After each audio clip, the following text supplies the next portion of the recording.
বাংলাদেশ একটা ছোট দেশ, অসংখ্য মানুষ, 17 কোটি মানুষ, কিন্তু অদ্ভুত এক দেশ।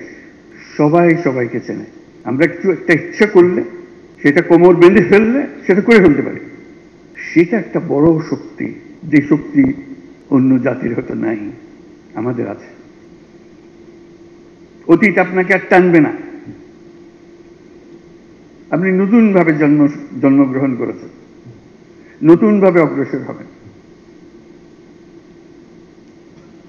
নতুন করে যেই স্বপ্ন তারা আমাদের মনে জাগিয়ে দিয়েছে, সেটা যদি আপনার মনে রেখাপাত করে, তাহলে সেই স্বপ্ন পূরণে আপনিও শরীক হবেন। এটাই তো বিষয়। যে সুযোগ আর কখনো আসে কিনা জানি না, এই সুযোগকে যেন আমরা হারিয়ে না ফেলি।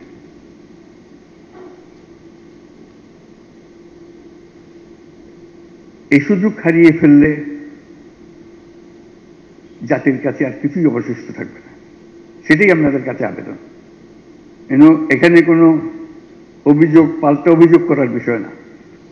বাংলাদেশ একটা ছোট দেশ, অসংখ্য মানুষ, 17 কোটি মানুষ, কিন্তু অদ্ভুত এক দেশ। সবাই সবাইকে চেনে। যেখানে যান, ও আচ্ছা তাই নাকি, ও তো আমাদের স্কুলে ছিল, একটা না একটা যোগসূত্র বের হয়ে যায়। যেখান থেকে আসো, বাংলাদেশে কেউ কারো অপরিচিত না।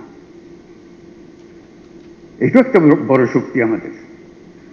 দুনিয়ার কোনো দেশ বোধহয় নাই এত কম্প্যাক্ট ফ্যামিলি, এত ঘনিষ্ঠ।